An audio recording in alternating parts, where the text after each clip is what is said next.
जय श्री राधे कृष्ण मित्रों, इस दिव्य यात्रा में आपका स्वागत है। हे कृष्ण, जो भी भक्त आज इस वाणी को सुन रहे हैं, उनके जीवन में आपकी कृपा बनी रहे और हर कठिनाई दूर हो। तो दोस्तों, आइए बिना देरी किए श्री कृष्ण के अमृत उपदेशों की इस अद्भुत यात्रा को शुरू करते हैं। श्री कृष्ण कहते हैं, घमंड और पेट जब यह दोनों बढ़ते हैं, तब इंसान चाहकर भी किसी को गले नहीं लगा सकता। जब तक बेटा खुद बाप नहीं बन जाता, उसे अपने पिता का हर निर्णय गलत लगता है।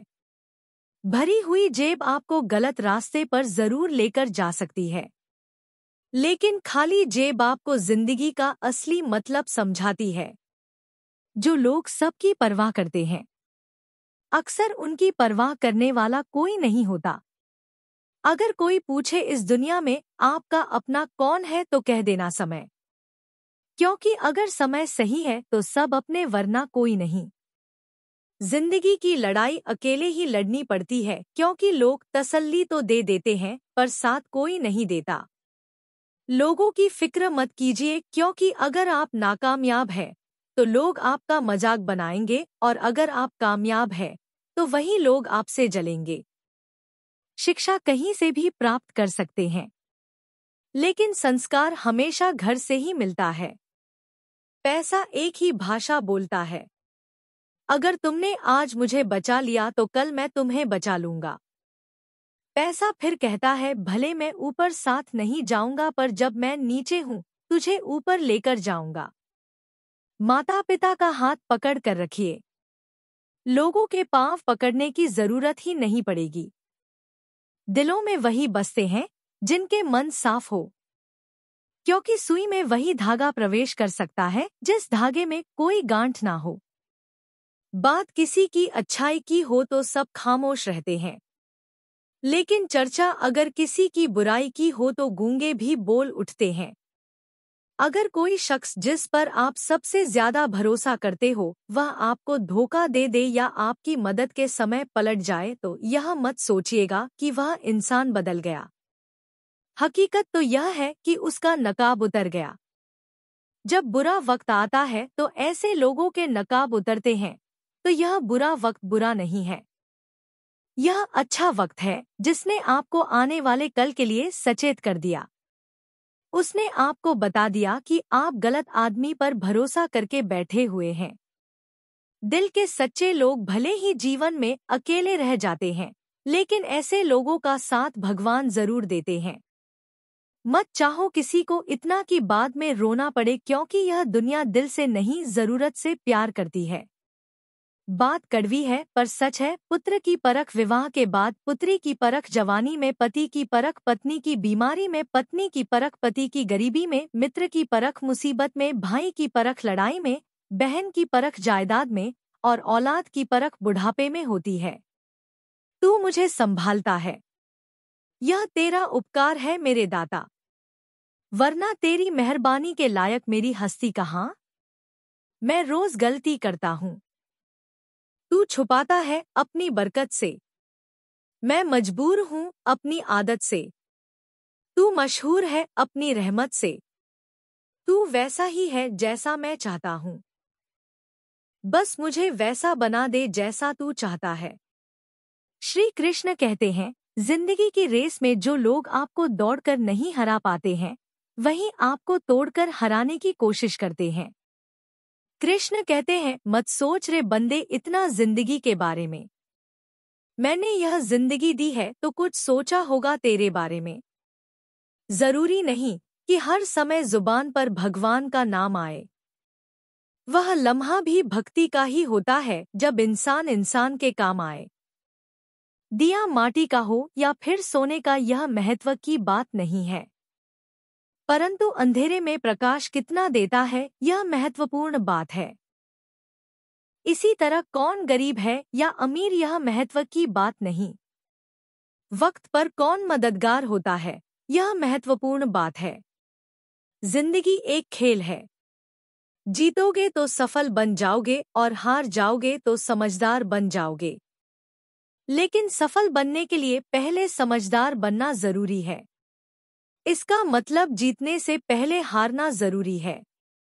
निंदा से मत डरो। निंदा उसकी होती है जो जिंदा होता है। मरे हुए की तो बस तारीफ होती है। बुराई भी होना जरूरी है। अगर हर रोज तारीफ मिलेगी तो आप कभी जिंदगी में आगे नहीं बढ़ पाओगे। हमेशा यह बात याद रखना, ऊपर वाला अच्छे लोगों का इम्तिहान तो जरूर लेता है पर साथ कभी नहीं छोड़ता।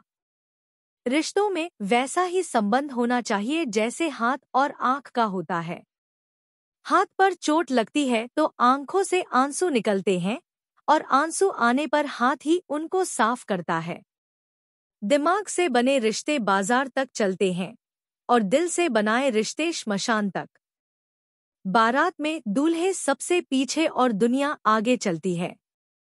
मयत में जनाजा आगे और दुनिया पीछे चलती है। यानी दुनिया खुशी में आगे और दुख में पीछे हो जाती है। जब कोई दिल दुखाए तो सबसे बेहतर है कि हम चुप हो जाएं, क्योंकि जिन्हें हम जवाब नहीं देते उन्हें फिर वक्त जवाब देता है।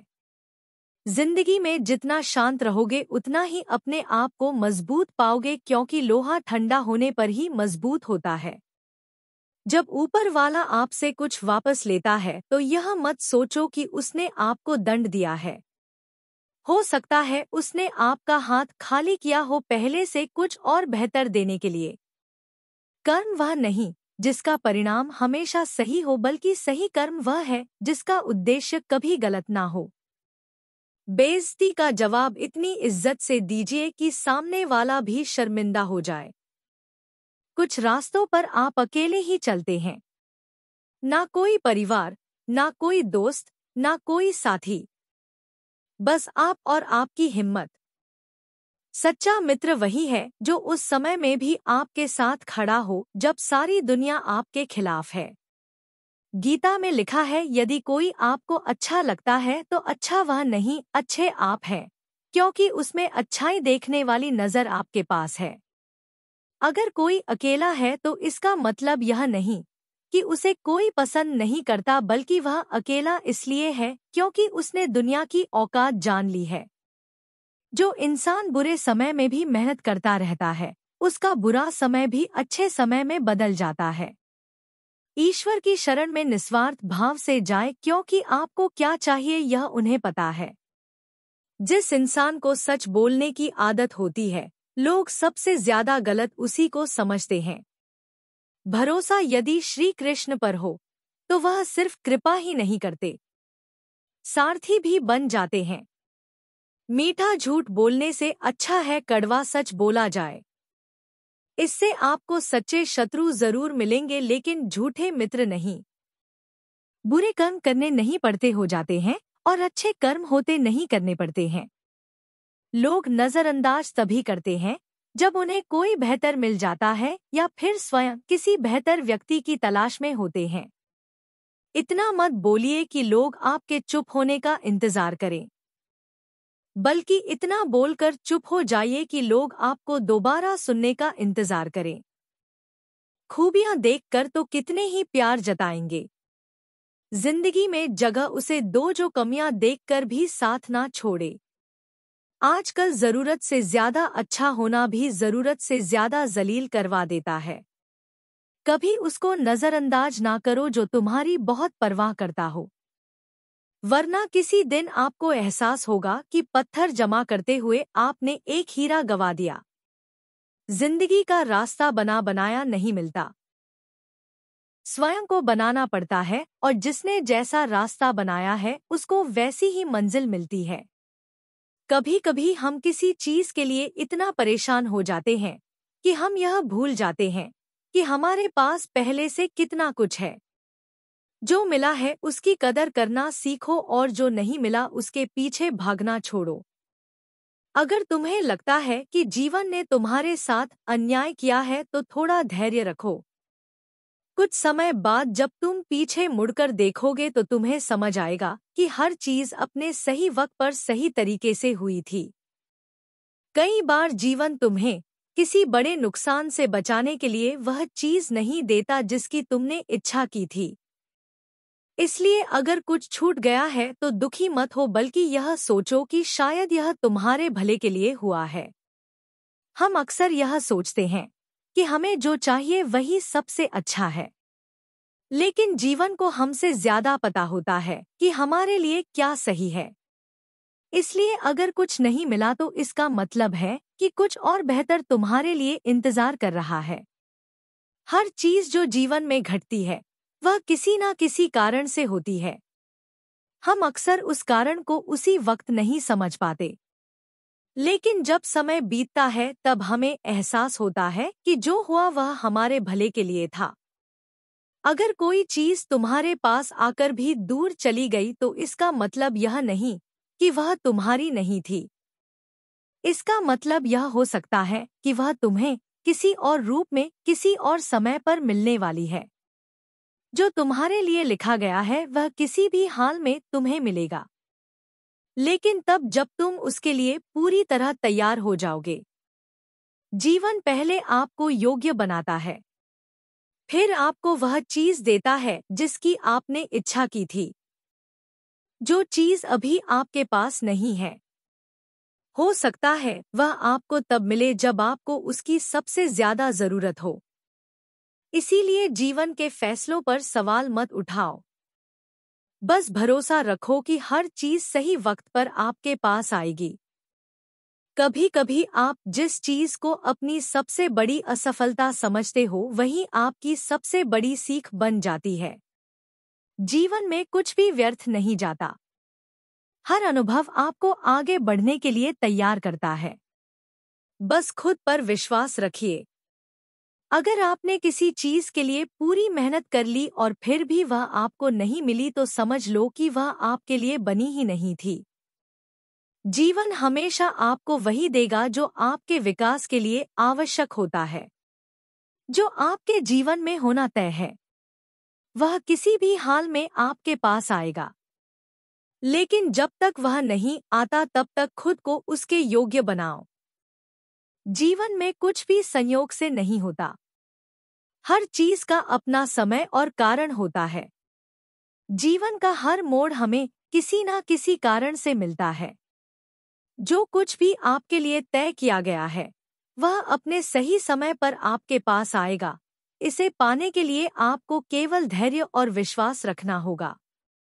श्री कृष्ण कहते हैं, जब जीवन के मार्ग पर अंधकार छा जाए, जब बाहर के सभी सहारे साथ छोड़ दे, तब मनुष्य यदि मेरे स्मरण में लग जाए तो वह अपने भीतर ऐसा प्रकाश पा जाता है जो संसार की किसी शक्ति से दबाया नहीं जा सकता। जब हम जीवन में किसी संकट से गुजरते हैं, जैसे किसी अपने का बिछड़ जाना, असफलता का सामना करना, बीमारी या धन की कमी, तब ऐसा लगता है मानो हर दिशा से रास्ते बंद हो गए हो। हम सोचते हैं कि अब क्या करें, किसका सहारा लें। ऐसे समय में अक्सर इंसान बाहरी सहायता ढूंढता है, किंतु उसे यह समझ नहीं आता कि असली शक्ति तो उसके भीतर है और वह शक्ति जागती है भगवान के स्मरण से। जब मनुष्य भगवान का स्मरण करता है, चाहे वह श्री कृष्ण हो, राम हो, शिव हो या कोई भी स्वरूप, तो उसका मन एक गहरे शांत स्रोत से जुड़ जाता है। श्रीमद् भगवद गीता में श्री कृष्ण ने कहा है, जो मनुष्य निरंतर मेरा चिंतन करते हैं उनकी आवश्यकताओं की पूर्ति मैं स्वयं करता हूँ। यह केवल शब्द नहीं है, यह जीवन का गढ़ रहस्य है। संकट में जब हम भगवान को पुकारते हैं वह सुनते हैं, लेकिन उससे पहले हमारा हृदय हल्का होता है, हमारी घबराहट कम होती है। जिस मानसिक तनाव में हम फंसे होते हैं वह छंटने लगता है। यह ठीक वैसा है जैसे कोई बच्चा अंधेरे में डर जाए और तुरंत अपनी माँ को पुकारे। माँ उसके डर को खत्म तो नहीं करती, लेकिन उसकी उपस्थिति ही बच्चे को सुकून देती है। वैसे ही भगवान का स्मरण एक भावनात्मक सुरक्षा बन जाता है जिससे डर धीरे धीरे पिघलने लगता है। जब हम भगवान का नाम लेते हैं तब हमारे भीतर की ऊर्जा, जिसे हम मानसिक शक्ति कहते हैं, जागने लगती है। हम डरने के बजाय साहसी हो जाते हैं। हम हार मानने के बजाय समाधान ढूंढने लगते हैं। हमारी सोच सकारात्मक हो जाती है क्योंकि हम जानते हैं कि कोई तो है जो हमें देख रहा है। श्री कृष्ण स्वयं कहते हैं, संकट में मेरा नाम लेने वाला भक्त मेरा साक्षात सानिध्य अनुभव करता है। यह अनुभव बाहरी दुनिया को दिखाई नहीं देता, पर वह मनुष्य को भीतर से एक नया जीवन दे देता है। और यही है मानसिक शक्ति। वह शक्ति जो दुख में भी मुस्कान दे, जो भय में भी स्थिरता दे और जो अंधेरे में भी उजाले का एहसास कराए। इसीलिए जब जीवन में संकट आए तो उसे टालने की कोशिश मत करो। उसे सहो, पर अकेले नहीं। श्री कृष्ण के स्मरण के साथ उनके नाम का सहारा तुम्हें वह शक्ति देगा जो किसी किताब, किसी इंसान या किसी धन से नहीं मिलती। यह शक्ति तुम्हारे भीतर जन्म लेगी, जैसे अर्जुन को मिली थी, जैसे मीरा को मिली थी, जैसे हर उस भक्त को मिली जिसने संकट में कृष्ण को पुकारा। श्री कृष्ण कहते हैं, जो आया है वह जाएगा। दिन आता है फिर रात आती है, दुख आता है फिर सुख आता है। इस परिवर्तन को जो समझ गया वह जीवन के हर क्षण में शांत रहता है। यह संसार नित्य परिवर्तनशील है, कुछ भी स्थायी नहीं है। जो आज है वह कल नहीं रहेगा। यही जीवन की सबसे बड़ी सच्चाई है, जिसे समझकर इंसान अपने दुखों में भी धैर्य रख सकता है और अपने सुखों में भी विनम्र रह सकता है। श्रीमद् भगवद गीता में श्री कृष्ण ने स्पष्ट कहा है, अर्जुन सर्दी गर्मी सुख दुख लाभानी सब क्षणिक है, आते हैं और चले जाते हैं, इसलिए इन्हें सहन करना सीखो। जब हमारे जीवन में दुख आता है, चाहे वह कोई कठिन परिस्थिति हो, आर्थिक संकट हो या अपनों का साथ छूट जाना हो, हम टूट जाते हैं। लगता है यह दुख कभी खत्म नहीं होगा। पर श्री कृष्ण याद दिलाते हैं कि जैसे हर रात का अंत होता है वैसे ही दुख का भी अंत होता है। जैसे अंधकार के बाद उजाला आता है वैसे ही हर पीड़ा के बाद सुकून आता है। एक बार की बात है, एक वृद्ध भक्त श्री कृष्ण की भक्ति में लीन रहता था। उसके जीवन में कई दुख आए। उसका बेटा बीमार पड़ा, खेती बर्बाद हो गई, घर में खाने तक को अन्न नहीं रहा। गांव वाले कहते थे कि वह भगवान को व्यर्थ पुकारता है, कोई सुनता नहीं। पर वह मुस्कुराकर कहता, रात चाहे जितनी लंबी हो सुबह जरूर होगी। कृष्ण की कृपा समय बदलते हुए ही प्रकट होती है और कुछ ही महीनों बाद उसके बेटे का रोग ठीक हो गया। बारिश अच्छी हुई और खेत भरपूर लहलहा उठे। गांव वाले हैरान थे, लेकिन वह वृद्ध शांत था। उसने कहा, कृष्ण मुझे पहले दुख देकर सहनशील बनाना चाहते थे ताकि जब सुख आए तो मैं उसका अहंकार ना करूं। यह कथा हमें यही सिखाती है कि हर दुख एक परीक्षा है और हर परीक्षा का अंत होता है। मनुष्य को अपने जीवन में यह स्वीकार करना होगा कि समय स्थिर नहीं रहता। जैसे दिन के बाद रात आती है, फिर रात के बाद दिन, वैसे ही जीवन में हर स्थिति स्थायी नहीं होती। कभी हम हंसते हैं, कभी रोते हैं, लेकिन जो इस चक्र को समझ गया वह रोते हुए भी मुस्कुरा सकता है और मुस्कुराते हुए भी विनम्र रह सकता है। श्री कृष्ण कहते हैं, जो मेरे ऊपर विश्वास रखता है उसके जीवन में कभी अंधकार स्थायी नहीं हो सकता। मैं उसके लिए वह समय चुनता हूँ जब वह परिणाम को सहने की योग्यता पा चुका हो। मेरी योजना में देर हो सकती है, पर अंधेर कभी नहीं होता। जब हम जीवन में किसी लक्ष्य की ओर बढ़ते हैं तब अक्सर हमें लगता है कि हमने सब कुछ कर लिया। मेहनत, प्रयास, प्रार्थना, फिर भी परिणाम नहीं मिल रहा। हम इंतजार करते हैं, लेकिन समय जैसे थम सा जाता है। लगने लगता है कि कहीं भगवान हमें भूल तो नहीं गए। क्या हमारी पुकार उनके कानों तक पहुंच भी रही है या नहीं? लेकिन वहीं पर श्री कृष्ण का यह गढ़ संदेश हमारे जीवन को दिशा देता है। देर हो सकती है पर अंधेर नहीं। जरा सोचिए, अगर बीज बोते ही फसल उग जाए तो क्या वह मजबूत होगी नहीं, उसे धरती की गहराइयों में रहना होता है, अंधकार सहना होता है, पानी और धूप की प्रतीक्षा करनी होती है, और जब समय आता है तब वह अंकुरित होता है, पनपता है और फिर विशाल पेड़ बनता है। ईश्वर का कार्य भी कुछ ऐसा ही है। वे हमें तुरंत फल नहीं देते क्योंकि वह फल हमारी आत्मा को मजबूत बनाने के बाद ही दिया जाना चाहिए। जीवन में कई बार हमारी इच्छाएं तुरंत पूरी नहीं होती। एक परीक्षा देने के बाद, एक अवसर के लिए तैयारी करने के बाद, कोई स्वप्न देखने के बाद जब देर होती है तो हम टूटने लगते हैं।